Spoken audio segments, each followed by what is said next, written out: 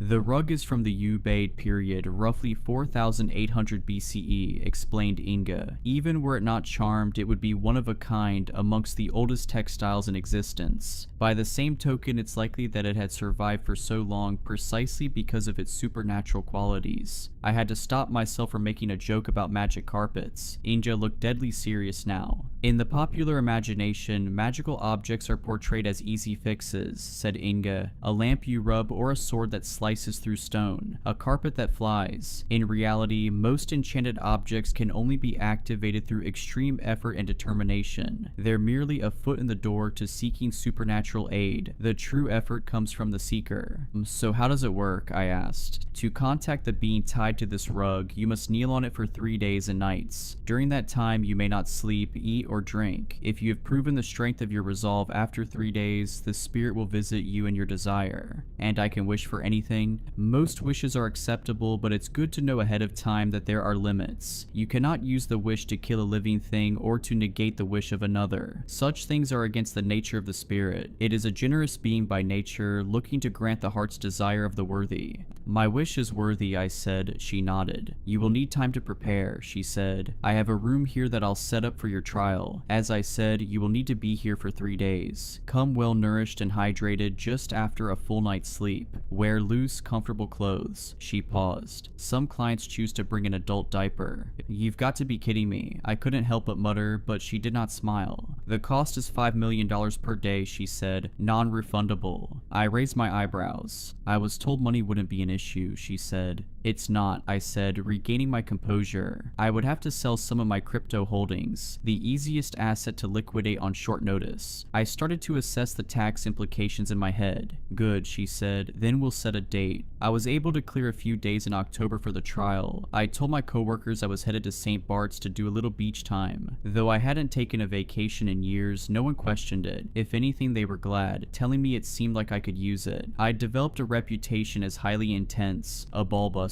I think everyone was happy to get a break from me for a few days. I did finally hear from Marlon. He called to let me know he was coming for his things and that he hoped I wouldn't be there when he arrived. It hurt to lose him, but I told myself I was better off moving forward alone. Perhaps I just didn't want to endure the embarrassment of explaining my visit to Fleur and the trial awaiting me. If anything, Marlon was even more of a skeptic than I was, but he wasn't the kind of person who really truly wanted anything. He'd gone along with the baby plan partly because of me and and partly because it was the thing people did. But I know he never really fantasized about holding a newborn in his arms, taking joy in her little coos and laughs. He was simply along for the ride until things got too hard, and then he wasn't. It was all for the best. If the wish worked as promised, I wouldn't need Marlon or any man. The baby would be all mine. In the days leading up to the trial, I did everything I could to prepare. I caught up on sleep, ate at a small caloric surplus, and did a daily yoga routine to loosen my joints. Embarrassingly, I also prayed to a small statue of Mary my mother had given me as a girl. It was one of the few objects I'd kept from childhood, and I certainly wasn't Catholic anymore, but it felt like it wouldn't hurt. Finally, the day came. I arrived at Fleur and ascended the steps. The door opened before I could even knock, and Inga gestured for me to enter. She was dressed in a sort of white linen uniform with a tan apron. She might have looked at home in a day spa. Indeed, she handed me a glass of ice water with a cucumber floating inside. "It's important to hydrate and best to empty your bladder before you go in," she said. Then looking me in the eye, she added, "Is your resolve as strong now as when we last met?"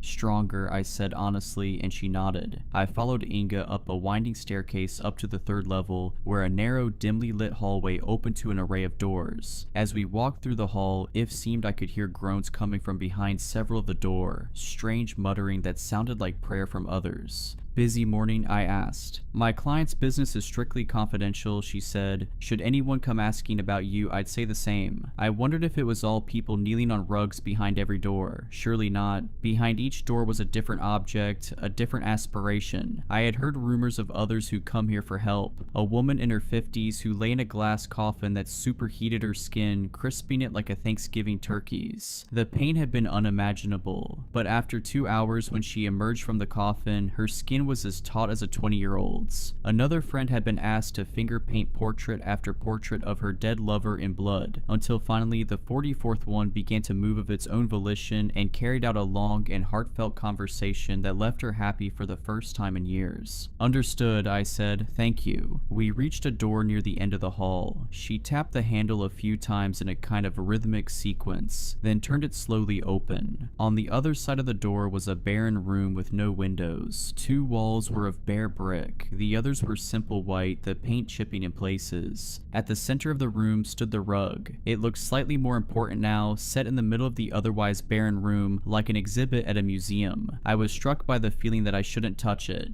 "Your trial begins as soon as you place your feet on the rug," said Inga. "The spirit will expect you to kneel for the duration of your time here. A bit of stretching from time to time is acceptable, but under no circumstance are you to leave the rug. Should you wish to abandon the trial, simply walk to the door and knock thrice. No negative consequences will befall you, but you will still be expected to pay, and you will not be allowed to attempt the trial again." She paused for a moment. "I should have asked this before," she said, "but as I mentioned, there's some kind of blockage preventing you from having a child. Do you have enemies? Someone who would care enough to curse you?" I tried to think. I'd upset plenty of people in my life, especially at Word. I had ruined certain companies, effectively putting my boot on their necks when they showed the first signs of weakness. I'd sparked selling frenzies that tanked stock prices and ruined small financial empires. An angry tech bro had once pelted me with a milkshake as I left the office. "I don't think any of my enemies believe in this stuff," I said, and she nodded. "Good," she said. "The trial begins now." She walked outside, closing the door behind her, and though I was now the only person in the room, I didn't feel alone at all. The rug had a presence to it, I realized, just not necessarily a human one. Slowly, I removed my heels and circled the rug. The floor was frigid against my bare feet, cold enough to be uncomfortable, yet I found it difficult to will myself to step onto the fabric. Finally, I shook my head. I was being stupid. I would get on the rug. I had never shied away from anything simply because it was hard. This time would be no different. The first few minutes were unremarkable. I knelt on the old fabric and stared blankly at the wall. Years of classes, yoga, barre, Pilates, etc. had trained me for this moment. If anything, when I closed my eyes, I could pretend that I was simply holding child's pose for a bit longer than usual, and that I'd soon be hitting the shower and indulging in a green smoothie. As time wore on, it became harder to maintain this fantasy. My muscles began to ache, and I shifted to other sorts of kneeling, sometimes with my torso elevated, sometimes lying forward and touching the rug with my fingertips. Initially, the rug had seemed to possess no smell, and I imagined it had dissipated over the course of millennia. Now though, with my mind emptied and my senses heightened, I caught notes of odd scent scents, a kind of burnt one emanating from the black dye and a musky, earthen one from the fabric itself. Did they have sheep back in the olden days of the Fertile Crescent, or had this been woven from the hair of some other animal? The pain became worse. My lower back and knees throbbed. How long had I been kneeling now? Surely not more than a few hours. Was I really ready to endure this for days? I'm going to stand and stretch now, I said, feeling like an idiot. I hope that's okay. That doesn't break the rules, right? There was no response, and I felt extra stupid. Okay, I asked one last time. Looking up, I seemed to spy a haze of something at the far end of the room near the wall in front of me. An old woman was sitting in a chair knitting. For a moment, she looked up from her work and met my eye, then she slowly nodded, giving me permission. Carefully unbending my knees, I stood. The relief was immediate. The fire that had been burning in my joints went out as if doused with a bucket of water. This is still the easy part, said the old woman quietly from the far side of the room. If you don't have the will to continue, better to quit now. There's no prize for quitting halfway or even at the 3/4 mark. You've never met anyone with a will like mine, I said. She snorted a little and went back to her knitting. Kneel, she said quietly, and then she disappeared. The pain grew worse, and if it was just pain, it might have been easy. But your mind plays tricks on you when you hurt. It'll tell you that you're doing permanent injury to your knees and ankles. It'll ask if the tingling sensation in your toes is nerve damage. Could your spine itself be in jeopardy? Will you still be able to walk at the end of all this? But through all of it, I didn't stop kneeling. Every time an intrusive thought arose, I made myself think of my daughter. At times, it was almost as if I could see her. In the vision, though, she wasn't a baby, but a woman fully grown, perhaps even my same age. She stood behind the old woman, a hand on her shoulder. She stared at me as if looking for something, perhaps wondering if I'd soon give up, if she'd never come to exist. This wasn't the first time I'd seen my daughter. Since I was a teenager, I've had vivid dreams about her, us at high tea and matching dresses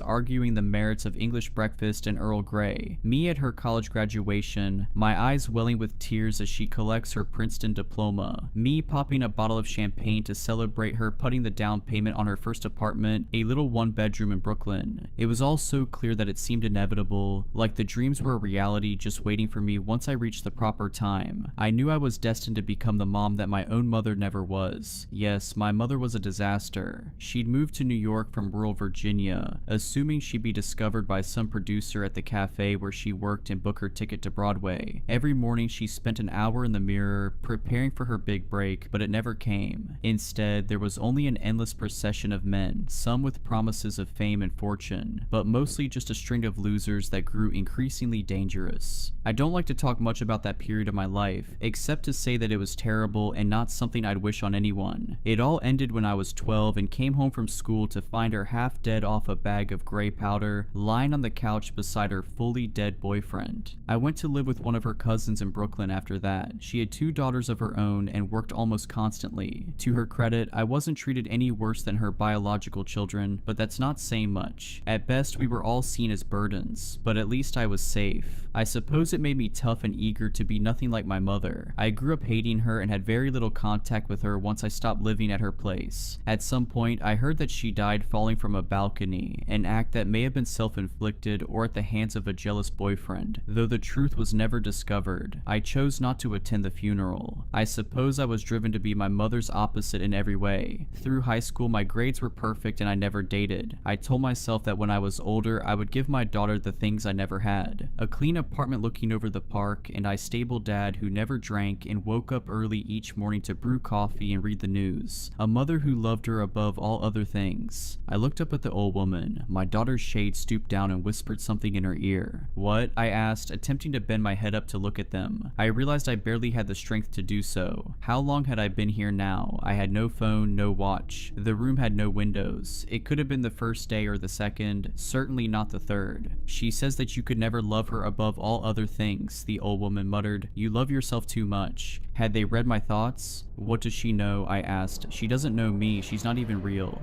My daughter crossed her arms and stared daggers. I should mention that not all of my dreams about my daughter had been good ones. There had been nightmares too. Me arriving home to find her, 16 and in bed with an older boyfriend. Me screaming and hitting her over and over again, shouting that she'd end up like my mom. And more like this. My daughter coming home with a B+ on a report card, or missing curfew by half an hour as a junior in high school. It always always ended with me screaming, reminding her that a single step on the path to failure was one too many. I would wake from these dreams full of anger at her, incredulous that my imagined daughter could betray me in such a way. At some point my right knee gave out. I wasn't sure if the joint had ruptured permanently or if it just needed some rest, but there was physically no way I could make it hold position. I collapsed face first onto the rug and looked up at the old woman as if to ask if this was acceptable. She nodded almost imperceptibly. At some point that I had soiled myself. Not quite sure what to do, I removed the stained pants and underwear and tossed them to the side of the room. Then, for whatever reason, I removed my shirt as well, throwing it after the others. I lay curled in a naked ball, looking weakly up at the old woman who kept busy with her knitting. How long, I asked, but she didn't answer. Beside her, my daughter never took her eyes off me. She was smirking just a bit, reveling in my pain. She was the bad girl, the one I'd seen in my dreams. She would disobey me. I would come home from work to find her in a cloud of pot smoke listening to an old Nirvana album, and I would rip the buds from her ears and smash them underfoot over and over again until they were plastic dust. Give up, she mouthed, and never, I tried to say, but my lips were chapped and bleeding and the words caught in my throat. I knew then that I would amend my wish. I would wish for a good daughter, not her, not the brat looking down at me from the old woman's side. I tried to give voice to these thoughts, to shout them at my daughter, and found I could not. For the first time I felt a pang of true fear. Not that I would give up, but that I would die here, naked on this rug, before I had a chance to make my wish. There had been no promise that I would live. How long could the body go without water? I would have drunk from a gutter or a horse trough were it in front of me. Anything. Shadows were dancing all around the room, a great revel, all ready to carry me off to somewhere dark and permanent. I knew I could make them go away. I could roll off the rug, crawl to the door, beg to be let out, but I would not. I would never relent. My daughter shook her head and, "See," she said, "she'll never bend." The old woman looked up at me and nodded, and I realized that the rug had extended now, growing longer. It reached all the way to the old woman, stretching out to her feet and upper legs, all the way to the needles in her lap that were knitting it longer and longer. She gestured for me to come closer, and I began to crawl, naked and chapped. My right knee fully numb, I dragged myself to her feet. "Tell me what you desire," she said softly, not meeting my eyes. "You know," I said, "you need to say it." "A daughter," I said, "my perfect daughter." She thought for a moment. "I'm sorry," she said, "I cannot help you, the rules are the rules."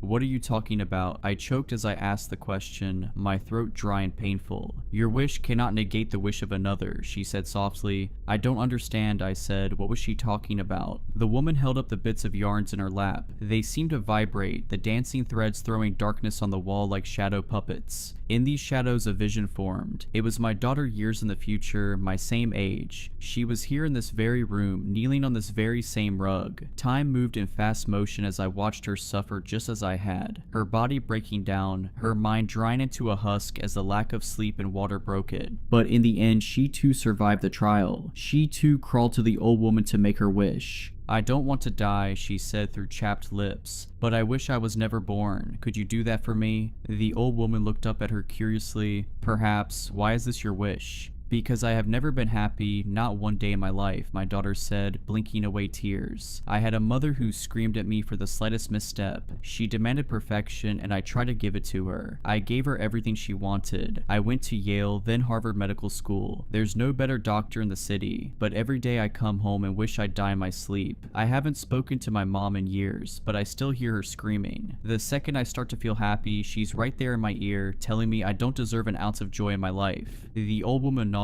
"I can give you what you wish," she said. "Wait," said my daughter. "If you grant the wish, what happens?" The old woman gestured to the work in her lap. "It would be a bit of bother," she said. "I'd have to unravel this a bit." She gestured to the yarn in her lap, still attached to the rug. 38 years worth of work, back to the time of your conception. I'd nudge things just a little bit. A different baby would fill her belly. "No," said my daughter, fighting back tears. No. No one else should have to do this, to live this." She thought for a moment, then said, "I want to wish for my mother to be barren, incapable of having a child, ever.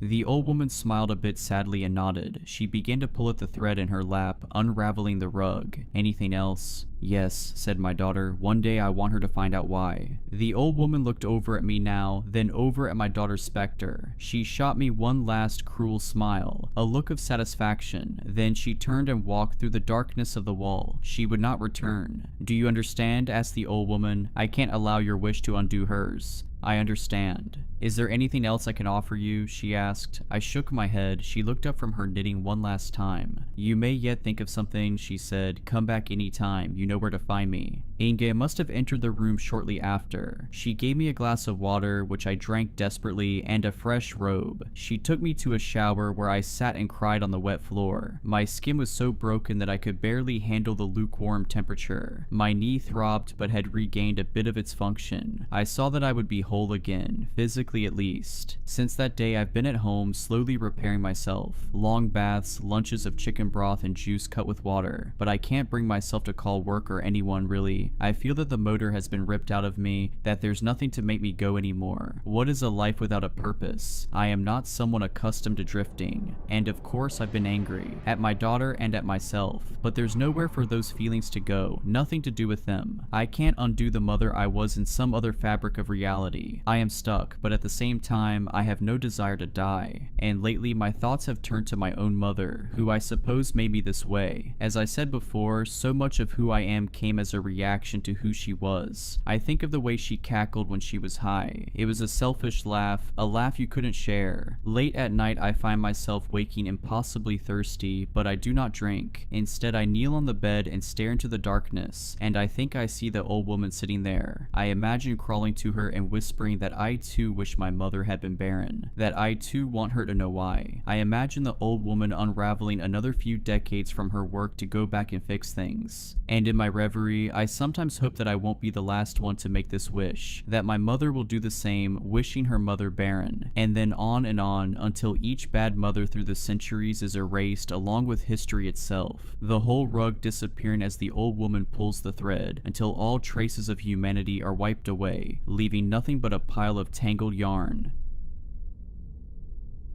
The first time I saw the 13th floor was just a few days ago, and I hope I will never see it again. It was a normal Monday and I was exhausted after a long day of work. I work as a nurse at Westview Hospital and my shifts were always draining, especially that day since I had to work a double. Finally, my shift ended and I hurried out the door. I appreciated not having to worry about parking in a city that was normally so busy. Living so close to work had its advantages. Westview was often still bustling at that hour, but tonight it felt eerily abandoned, as though the world had retreated into the shadows. My apartment building loomed ahead and I quickened my pace, anxious to get inside. I stepped into the lobby of Central Heights, passing by Ray the doorman and offering a polite nod to his wave. Normally, I would have stopped to chat, but I was too tired and was just looking forward to a bath, a stiff drink, and maybe a TV show before I collapsed into sleep. As I made my way toward the elevator, I was already scrolling through my phone for something to watch while waiting for the long ride to the 16th floor. I pressed the button and suddenly felt a strange sensation. The hair on my arm stood on end and I felt like I was being watched. I glanced over my shoulder but saw nothing. No one was in the lobby. Ray was still at his station, absorbed in a novel. It must have been nothing, I tried to reassure myself, yet the feeling persisted, like unseen fingers trailing along my spine. When the elevator finally arrived, I stepped in without hesitation. I quickly pressed 16 and waited. Out of the corner of my eye, I noticed something odd. A powdery white dust near the elevator console. I checked myself to make sure I hadn't gotten any on me, but there was no trace of it on my clothes or skin. Then I looked closer and saw a chalk-like smudge right on the console between the numbers 12 and 14. A disturbing chill ran through me as my hand hovered near the strange mark. I paused, processing the bizarre sight before the bell chimed and the doors opened to my floor. Shrugging off the unease, I stepped off. I walked down the hall to my apartment and sighed with relief that my day was over. As I approached my door, eager to collapse onto my couch, I rummaged through my bag. A knot formed in my stomach as I realized my keys were still at the hospital, left on the break room counter. I groaned and trudged back to the elevator, resigned to having to retrieve them. I pressed the down button, and after a brief wait, the door opened, not far from where I stood. To my surprise, I wasn't alone in the elevator. There, occupying the small space, was an impossibly large figure draped in a long white coat. Their face was hidden by by a hood, and their tall, rail-thin form exuded an unsettling presence. I took an instinctive step back, disturbed by the sight, but I tried to steady myself and not stare. I considered waiting for the next elevator, yet the door wouldn't close. The figure remained motionless, its hood concealing any trace of expression as it stared impassively. Realizing I had no way to get back to my apartment without my keys, I reluctantly stepped into the elevator with the tall figure and pressed the button for the lobby. That's when something made me do a double take. Even with the giant hooded figure standing silently beside me, I noticed an extra button on the panel, a softly glowing 13. It wasn't there earlier when I'd gone up to my own floor. I noticed the 13th button bore a large imprint of white chalky powder, and I saw that the looming figure's feet were also surrounded by that same odd substance. The elevator lurched into motion as I felt a cold dread wash over me. The buttons on the panel flickered in a strange, otherworldly rhythm as the elevator began its descent. The hooded figure beside me remained completely still, filling the confined space with an oppressive silence. I felt its unseen gaze upon me, its face forever obscured by the hood. My breath caught when the elevator slowed and the digital display above the doors flickered from 14 to a distorted blur, then to a number that sent a chill coursing through my veins. 13. When the doors slid open with a hollow clang, a dimly lit hallway unfolded before me, a place that didn't belong in my building. Thick, damp air spilled out, carrying the scent of old dust mixed with a trace of something metallic. My heart pounded as the figure stepped forward with an unnervingly fluid grace. Pausing in the doorway, it slowly turned its hooded head in my direction, as though silently inviting me to follow. I stood rooted to the spot, unable to move. My legs refused to budge as my mind screamed for me to run, to shout, to do anything other than step further into that dark, unnatural space. Suddenly, I felt lightheaded and tried to steady myself against the elevator wall, but before I knew it, I crumbled to the floor, unconscious. When I came to, I sat up abruptly and nearly screamed, only to realize that I was still in the elevator. It had descended back to the lobby, and the strange hooded figure was nowhere to be seen. I had no idea how I passed out. Perhaps I was more exhausted than I thought, yet it had felt so real, too real. I'd never experienced such a vivid nightmare before. As I stepped out, I glanced back at the elevator panel one last time and noticed a faint smudge of white powder near it. Shaken, I left and headed back to work to retrieve my keys. When I got back to my building, Ray commented on how stressed I looked. I told him it was nothing more than bad nerves after a long day. He nodded and I pressed on. Yet when I arrived at the elevator again, that inexplicable, unsettling feeling returned. Despite how late it was and how tired I felt, I decided to take the stairs. I was sweating and utterly exhausted after the climb, but eventually I reached my apartment. I chose to forgo the bath in favor of a quick shower and then went straight to bed. The next morning on my way to work, I was disturbed to see paramedics gathered outside the building. Approaching Ray, I asked him what had happened. His face was drawn, his usual smile absent. Leaning in closer and lowering his voice, he said, "It's Mrs. Donovan from 1406. They found her this morning when she didn't answer her door. Her daughter called worried when she couldn't reach her." A chill ran through me. What happened to her? "Nobody knows for sure," Ray replied, glancing toward the paramedics. "The police say it looks strange. There are no obvious signs of what killed her, but..." He hesitated, shifting uncomfortably. "They mentioned she was covered in some kind of white powder, like chalk or something. I've never seen anything like it in my 30 years here." The world seemed to tilt beneath me. White powder, just like in the elevator, just like in my nightmare. "Did you know her?" Ray asked, noticing the pallor in my face. "Not really," I managed to say, my mouth suddenly dry. "I only passed her in the halls sometimes." I tried to recall her face, but all I could conjure was a vague image of an elderly woman with silver hair who always nodded politely when we crossed paths. "They're saying it might have been sudden cardiac arrest, but who knows," Ray continued. "Poor woman, living alone all these years after her husband passed. At least it was quick, whatever it was." I nodded mechanically, my eyes fixed on the elevator doors. I thanked Ray for the information and mentioned that I had to get to work. Yet deep down, I felt disturbed. I had wanted to dismiss the unsettling news about the tenant found dead, but with that bizarre substance mentioned, it was eerily similar to what I'd seen with that tall hooded figure. The thoughts clung to me, refusing to let me find any peace. The rest of my workday passed in a hazy blur, and I felt detached from everything as I struggled to process the bizarre events of the the previous night. I hurried home with anxious dread gnawing at the back of my mind. Arriving back at my apartment building, I mustered the courage to approach the elevator again. The metallic door slid open with a soft ding, and though I hesitated for just a moment, I stepped inside. My eyes darted around the small, dimly lit space, half expecting shadows to flicker in the corners. Taking a steadying breath, I pressed the button for my floor while carefully scanning the panel for anything unusual. This time, the area between the numbers 12 and 14 was clean and unmarked, devoid of any peculiar chalky residue. The elevator hummed quietly as it ascended, leaving only the sterile scent of metal and the gentle whir of machinery. I exhaled a sigh of relief at the return to normalcy and walked down the hall to my apartment. Just as I inserted my key into the lock, I heard footsteps approaching down the hall. "Oh hey, I thought that was you." I turned to see Chelsea Matthews, my neighbor from 1604, walking toward me with a reusable grocery bag slung over one arm. Her dark curls were pulled back into a messy bun, and though her face attempted a smile, worry was etched in every line. "Hi Chelsea," I greeted her with a forced smile. Chelsea glanced over her shoulder before stepping closer. "Did you hear about Mrs. Donovan?" she whispered, her voice tight. I nodded, still holding my key in the door. "Ray told me this morning. It's awful."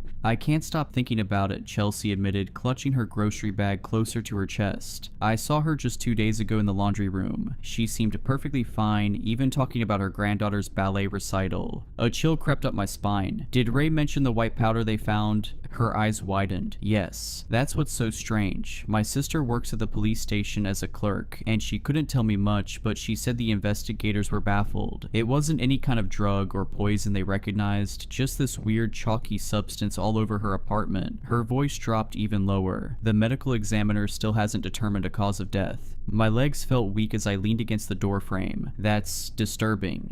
"There's something else," Chelsea confided, stepping even closer. "Mrs. Donovan mentioned something weird the last time I saw her. She talked about having nightmares of a tall figure in white visiting her at night." She shook her head. "I assumed it was just an old woman's imagination, you know, but now..." The key slipped from my fingers, clattering against the hardwood floor, making Chelsea jump. "Sorry," I mumbled as I bent to retrieve it with trembling hands. "Did she say anything else about this figure?" Chelsea furrowed her brow. "Just that it was impossibly tall and wore some kind of hood. She mentioned it even left marks on her floor, like footprints or something." She shrugged helplessly. "I figured it was just her medication giving her vivid dreams." My mouth went dry. "And you said this was 2 days ago?" "Yeah," she nodded. "The day before she died." Studying my face, she asked, "Are you okay? You look a bit pale."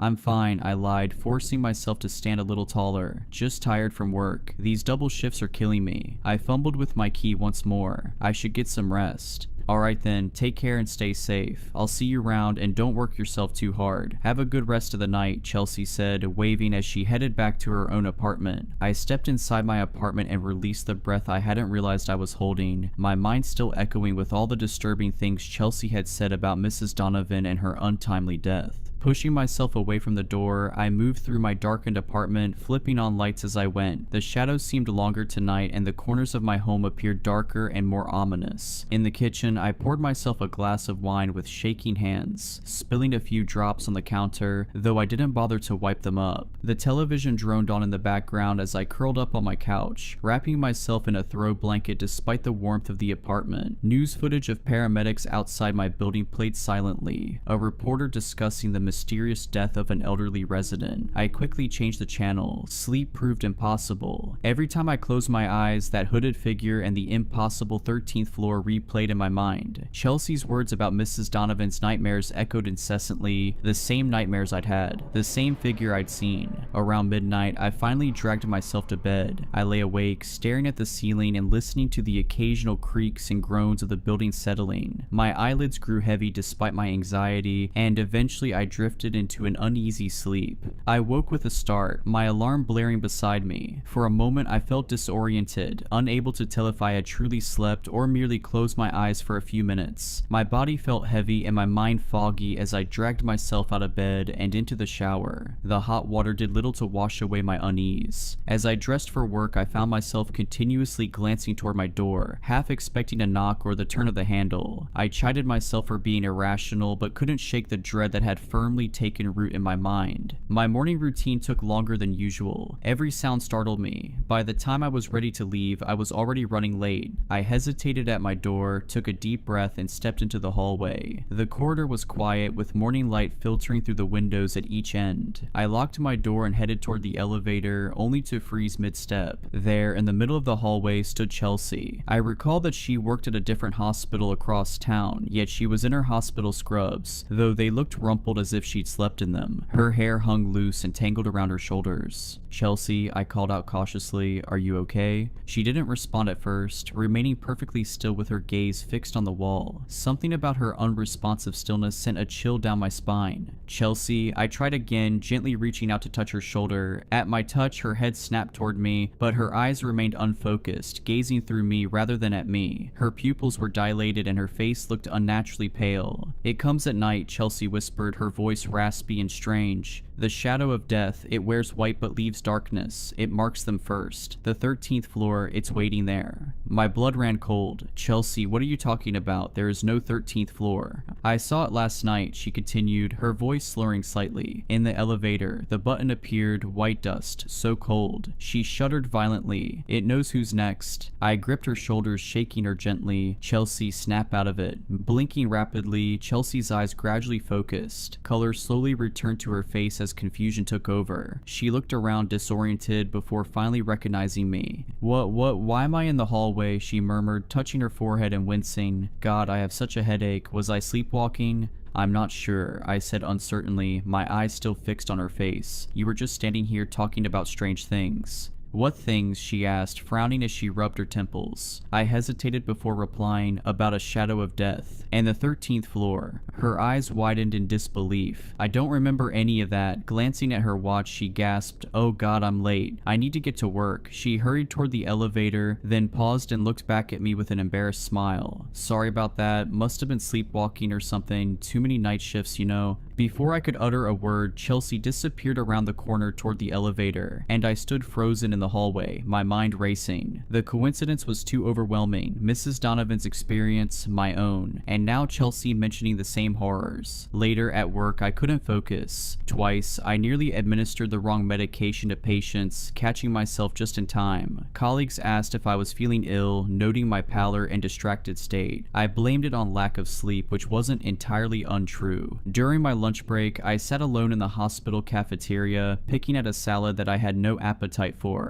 I pulled out my phone and searched for information about my building's history. Central Heights had been built in the 1970s and renovated in the early 2000s. Nothing unusual, a standard high-rise apartment building. I scrolled further until I stumbled across an old newspaper article about an architectural controversy during its construction. The original plans had included a 13th floor, but due to superstition, the developers had labeled it the 14th, skipping 13 altogether. What caught my attention was a small paragraph noting that the chief architect had either gone missing or died mysteriously before construction was completed. His body was never found either way. My hands trembled as I set down my phone. It couldn't be a mere coincidence. The rest of my shift dragged on endlessly. By the time I clocked out, darkness had fallen and a fine mist hung in the air, diffusing the streetlights into hazy orbs. I considered taking a different route home, maybe even staying at a hotel for the night, but the thought seemed ridiculous in the rational light of the hospital lobby. I pulled my coat tighter around me and stepped out into the night. The walk home felt longer than usual, each shadow making my heart skip a beat. When I finally reached my building, I noticed Ray was gone for the day, replaced by a night doorman whose name I couldn't recall and who barely looked up from his phone as I entered. I hesitated at the elevator and then decided to head for the stairs, unwilling to risk another encounter. However, when I reached the door to the stairwell, to my shock, it was locked. I turned around and tried to flag down the night doorman, but he had vanished. I looked around unsure of what to do next when suddenly the elevator doors opened. I stared at the vacant elevator, its fluorescent light flickering ever so slightly. The interior was pristine, no white powder, no mysterious buttons, no towering figure, just an ordinary elevator waiting patiently for a passenger. Rational thought urged me to step inside, especially since the stairwell was locked and I needed to get to my apartment. Yet my feet remained rooted to the lobby floor, my body refusing the simple command to to move. A soft chime sounded as the doors began to close. Acting on instinct, I lunged forward, thrusting my arm between the closing doors. They retracted immediately, and I stepped inside, my heart hammering against my ribs. My finger hovered over the button panel. 16. I could just press 16 and go home. But then my eyes were drawn to the space between 12 and 14, the unmarked space where 13 should be. The doors closed behind me with a soft thud that, in my heightened state, sounded like the slam of a prison gate. I pressed 16 quickly, then backed into the corner, watching the numbers illuminate as the elevator began to ascend. Everything seemed normal at first, and as I ascended I tried to ignore the lingering feeling of dread. I watched the display numbers slowly increase. Then, to my horror, the elevator stopped. It had halted at 12, but the door wouldn't open. Then the number distorted and went blank, and I felt the elevator creeping up several more feet before stopping on a floor higher than the 12th. The door slid open, and there it was. A hooded figure stood in the doorway, impossibly tall, its white coat hanging from skeletal shoulders. I pressed myself against the back wall of the elevator. My scream caught in my throat. White dust swirled around the figure's feet, drifting into the elevator like fog. "Please," I managed to whisper, though I wasn't sure what I was begging for. The hooded figure bent down and stepped into the elevator. With each step, a noxious cloud of chalky dust spread around it, and I covered my mouth in horror. It extended one impossibly long arm, the sleeve falling back to reveal a hand made entirely of bone, gleaming white in the dim light. It reached out with slow, deliberate motion. I shook my head, tears streaming down my face. "No," I said, my voice growing stronger. "I won't go with you." The figure tilted its hooded head as if puzzled by my refusal. It took a step forward. With every movement, white dust billowed, filling the cramped space with a fine mist that made me cough. A cold emanated from it, an otherworldly chill that penetrated my soul and froze my thoughts. Its hand moved toward the panel, paused, then withdrew as it stepped back into the opposite corner of the elevator. It stood motionless, waiting for the doors to close. I couldn't fathom why it had ignored me, seeming content to ride the elevator up to the 16th floor rather than drag me down into the sepulchral darkness of the 13th. The elevator rose without further incident, the floors passing by in terrible silence as I remained breathless and terrified alongside my monstrous companion. When we arrived at the 16th floor, the entity extended an arm as if bidding me to disembark first. Oddly polite, though still utterly horrifying. I took a nervous step forward, scared of moving, yet even more terrified of staying a moment longer with that skeletal nightmare. I crept past the looming figure and eventually broke into a mad sprint down the hall toward my apartment. I stole one last glance behind me. The thing was gone. Whatever it had been doing on that floor, I couldn't say, but I felt an urgent need to get inside and hide as quickly as possible. I made it to my door, my heart racing as I fumbled with my keys before throwing myself inside, quickly closing and locking the door before bolting to my bedroom. The night stretched on interminably as I huddled beneath my blanket, feeling both foolish and fearful. Part of me knew that the skeletal figure I dreaded wouldn't materialize in my bedroom or elsewhere in my apartment, yet another part couldn't shake the unsettling anticipation that it might. As the hours dragged by with no sign of the apparition, I hesitated, relieved yet still anxious, before finally succumbing to an uneasy sleep. That sleep, however, was short-lived. I awoke abruptly to a horrible scream that pierced the quiet night. Bolting upright, my heart pounding, I realized the scream wasn't part of a nightmare. It echoed through the hallway outside my apartment, followed by a heavy thud. I scrambled out of bed, fumbling for my phone as I debated whether to call 911 or hide in the bathroom. A strange compulsion drew me toward the door instead. I pressed my eye to the peephole, my breath fogging the small glass circle. At first I saw nothing, then movement caught my eye, a figure walking slowly toward the elevator. It was Chelsea. Her movements were unnervingly stiff, limbs jerking slightly with each step as if controlled by invisible strings. Her eyes were wide and vacant, staring straight ahead. Behind her loomed that same white-robed figure, impossibly tall, its skeletal frame nearly brushing the ceiling. One bone-white hand hovered inches from Chelsea's back, guiding her without actual contact. White dust billowed with each unearthly step, leaving a trail of chalky footprints on the carpet. "Chelsea," I whispered, my hand clutching the doorknob. I knew I should open the door, or scream, or do something, but my body refused to move. Chelsea and the figure reached the elevator. The door slid open without either of them pressing a button, revealing an inky darkness. As they stepped inside, Chelsea's head turned slowly, mechanically, toward my apartment. Even through the peephole, I could see that her eyes were completely white now, dusted with the same chalky substance trailing behind the hooded figure. Our gazes locked for one one terrifying moment before her face went slack again, and she and the figure stepped into the elevator. The doors closed with a soft chime that seemed disturbingly ordinary amid the horror. I stumbled backward from the door, my legs giving out as I collapsed onto the floor, my breath coming in short, painful gasps. Chelsea, the figure, was taking her to the 13th floor, just as it had tried to take me. Images of Mrs. Donovan's death flashed through my mind, found covered in white powder, dead without explanation. I knew I had to do something. I had to help Chelsea. With trembling hands, I dialed 911, but the call wouldn't connect. My phone showed full service, yet the call failed repeatedly. Frustrated, I tossed the useless device onto the couch and scrambled to my feet, pulling on a sweatshirt over my pajamas and shoving my feet into sneakers. The rational part of me screamed that I should stay inside, lock the door, and wait until morning. But Chelsea was my neighbor, and I had to try and do something. I grabbed a kitchen knife, fully aware that it would be useless against whatever that thing was, yet clinging to the faint feeling of security it provided. I flung open the door and stepped out into the hallway, my heart hammering against my ribs. The corridor was empty now, but a ghostly trail of white powder led me to the elevator. Clutching the knife in my sweaty hand, I followed the shimmering, luminescent powder on the carpet. When I reached the elevator, I saw the doors still closed and the indicator light paused between floors. My finger hovered over the call button. Was I really doing this? Was I truly going to follow that thing to wherever it had taken Chelsea? Before I could decide, the indicator light began to move again. The elevator was coming back up. I ducked behind a decorative plant in the corner, crouching low as the elevator chimed its arrival. The door slid open, revealing an empty car. No sign of Chelsea or the figure, just more of that white powder dusting the floor. I approached slowly, knife extended before me. The elevator's interior had a thicker layer of the powder, swirling gently as if disturbed by an unseen breeze. Something compelled me forward, not curiosity, but a desperate need to find Chelsea and rescue her from whatever fate had befallen Mrs. Donovan. I stepped inside, my shoes leaving prints in the dust. The doors closed behind me and I realized I hadn't pressed a button. The panel remained dark. No, I whispered to myself. I was too late. The only trace left was the eerie powder shaped like a skeletal finger pressed on the section between the 12 and 14 buttons. I stepped off that horrific elevator and walked numbly back to my apartment, praying that all of this was just a terrible dream. The next day, my greatest fears were confirmed. I rushed downstairs as quickly as I could, and upon emerging in the lobby, I saw the police and paramedics gathered outside the building. My heart sank. Ray was back at his post, and noticing my horrified expression as I appeared in the lobby, he confirmed the truth I had been dreading. With an ashen face, he said in a low voice, "Found her in the hallway this morning, just like Mrs. Donovan, no signs of a struggle, no obvious cause." Leaning closer and glancing around the empty lobby, he added, "And that same white powder all over her. The police are saying it might be some kind of toxic substance in the building. They're bringing in specialists today." I gripped the edge of Ray's desk to steady myself. "Are you alright?" he asked, concern deepening the lines on his weathered face. "You look a bit shaken."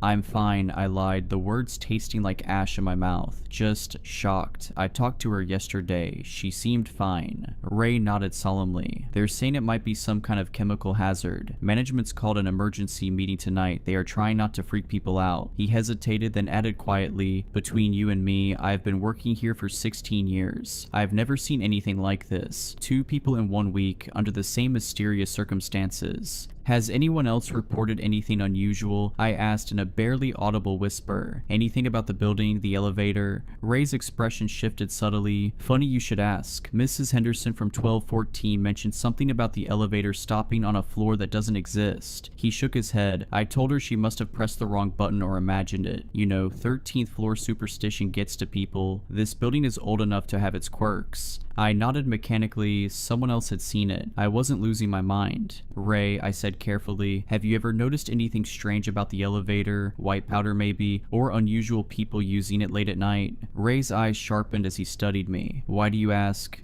"Just curious," I offered, my attempt at casual conversation failing miserably. Glancing around once more, Ray motioned for me to lean closer. "There have been stories about this building for years," he whispered. "Back in the 70s, during construction, workers refused to continue after dark. They said they saw things. Management called it superstition and fired anyone who complained." He paused before adding, "The architect went missing and the foreman died before it was finished, found in the elevator shaft between what would have been the 13th floor." Covered in white powder, I murmured, finishing for him. His eyes widened and he nodded slowly. For a long, heavy moment, Ray was silent. Finally, he sighed, his shoulders slumping. I've worked here for 30 years. I've seen residents come and go. I've watched this building age. 3 years ago, the night janitor quit without notice, left his keys, his uniform, everything. He just disappeared. Before he left, he told me something I've never forgotten. He swallowed hard. He said he'd seen death itself in the service elevator, wearing a heavy white coat.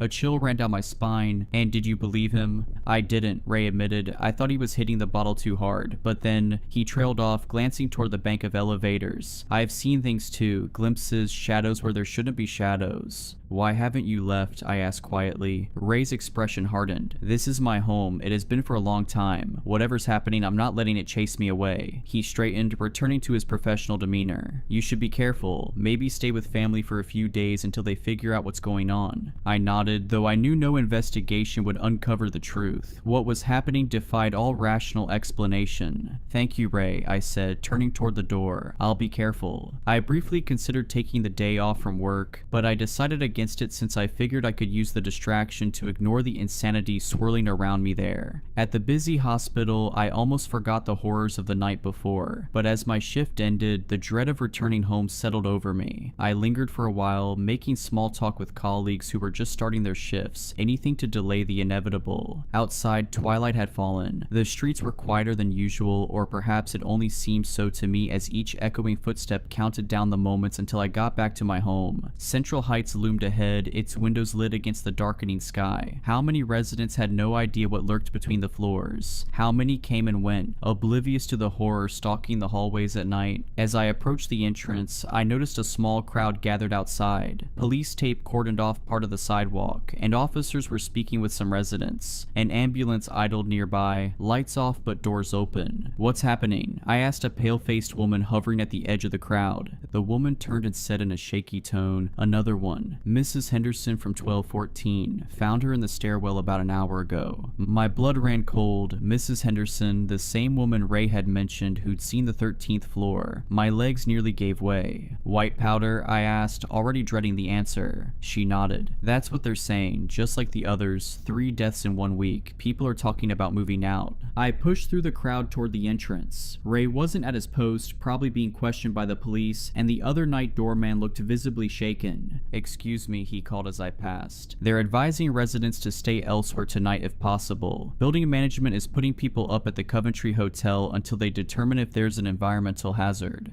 "Thanks," I mumbled in a terrified daze. I wasn't in any mood to argue. I headed for the Coventry Hotel, hoping for a night's safety away from the building and its haunting specter of death. After checking into my room, my mind whirled with doubt and fear. The terrifying enigma of Central Heights dominated my thoughts, compelling me to consider leaving. Whatever was happening in that building, be it a deadly hallucinogenic powder or the grim specter of death itself, it did not matter anymore. I had to get out. The urge to flee was overwhelming, though a small, nagging part of me hesitated at the idea of abandoning the familiar for the unknown. I didn't have much money, and while I could potentially find a smaller place and hire movers to leave that cursed building behind, the decision felt more daunting than ever. I eventually resolved to leave and find someplace else to live. It was a hasty decision, but I grimly speculated that it might be a life or death situation, and I shuddered at the thought of the people I knew who had already been taken. With that resolution, I tried to settle down, and at last, I fell into a relatively comfortable sleep. Then, as if in the very next moment, my eyes snapped open in a flash. To my horror, I was alone in the elevator. White dust was everywhere on the floor, swirling in the air, coating my skin. The numbers on the panel flickered, and a single glowing button remained, 13. I hadn't pressed it, but the elevator moved anyway, descending to a floor that shouldn't exist. When the doors opened, I didn't see a hallway, but a vast, cavernous space. White dust drifted like snow in stagnant air. In the center stood that hooded figure, even taller than before, its skeletal hands extended toward me. At its feet lay 3 bodies, Mrs. Donovan, Chelsea, and Mrs. Henderson, their skin bleached white, eyes eyes open yet unseeing. Behind the figure, more shapes emerged from the swirling dust. Dozens, hundreds of them, all victims of the thing that dwelled between floors, and it was waiting for me to join them. Despite my overwhelming horror, a strange compulsion tugged at me, defying all logic. Before I could resist, my feet moved on their own, carrying me toward the morbid sight. The doors closed behind me with a metallic groan, and in the distance I heard the faint hum of the retreating elevator, leaving me alone with that enigmatic figure. It moved ahead, its long coat dragging along the floor and leaving a trail of white, chalky dust. In a daze, I followed as the oppressive silence wrapped around me like a shroud. The hallway seemed to stretch on endlessly, its walls lined with doors that bore no resemblance to those in my own building. They were older, heavier, each adorned with strange symbols that pulsed faintly in the dim light. Abruptly, the figure halted, tilting its head slightly as if straining to listen to something. I strained my ears, desperate to catch any sound, but only near silence met me. Then, almost imperceptibly at first, I began to hear a faint whisper, soft and indistinct, steadily growing louder. The sound sent shivers down my spine, completely out of place in that world. The figure turned to face me, and for the first time, I noticed a subtle movement beneath its hood. Shadows twisted and writhed within. My breath caught as the figure raised a hand, its impossibly long, pale fingers pointing toward a door at the far end of the hall. As the whisper grew clearer, a jolt of terror struck me when I heard my name called repeatedly in a voice disturbingly familiar. The door at the end of the hall creaked open by itself, revealing a space bathed in eerie, flickering light. I took a hesitant step back, but it was too late. The figure seized my arm with a cold, unyielding grip and pulled me forward. I stumbled toward the open door as the whispers crescendoed into a deafening roar, and in that moment, I stepped through the threshold into a nightmare from which I might never awake. And yet I did wake, gasping and tangled in sweat-soaked sheets. The hotel room was dark except for the red glow of the digital clock reading 3:13 a.m. My heart pounded painfully against my ribs as I fumbled for the bedside lamp. Light flooded the room, revealing ordinary hotel furnishings. No dust, no figures. Just a bland room with standard artwork and heavy curtains drawn against the night. I collapsed back onto the pillows, trying to slow my breathing. It had just been a nightmare, but as I glanced toward the carpet near the door, I saw a fine white powder dusting the threshold, as if someone or something had tried to enter. Frozen, I stared at the white trace. It hadn't been there when I checked in. Then a sinking dread gripped me. My eyes darted down to my feet, now engulfed in a thick layer of the eerie, chalky substance. Panic surged as I bent to touch my foot, and there it was, a bruise, vivid and sinister, marking the exact spot where an otherworldly hand had seized my arm with unyielding force. Desperation clawed at my mind as I scrambled for a shred of logic, but only chaos answered. The figure had found me. Even here, miles from Central Heights, it had tracked me down, or perhaps I'd even ventured into its lair in my sleep. It couldn't be real, but the powder by the door and on my feet was real. The deaths were real, and whatever was hunting me wouldn't stop until it had claimed me too. I hurriedly dressed, hands shaking as I stuffed my few belongings into a bag. I knew I had to leave, to put as much distance as possible between myself and everything here. I crossed several state lines and did not have a destination, besides as far away as I could get from that nightmare and the being that might even now still be searching for me. Yet, even abandoning my possessions and leaving, doubt still gnaws at my resolve. Perhaps leaving the city entirely and abandoning everything might be enough. But deep down, I wonder whether it could ever be enough.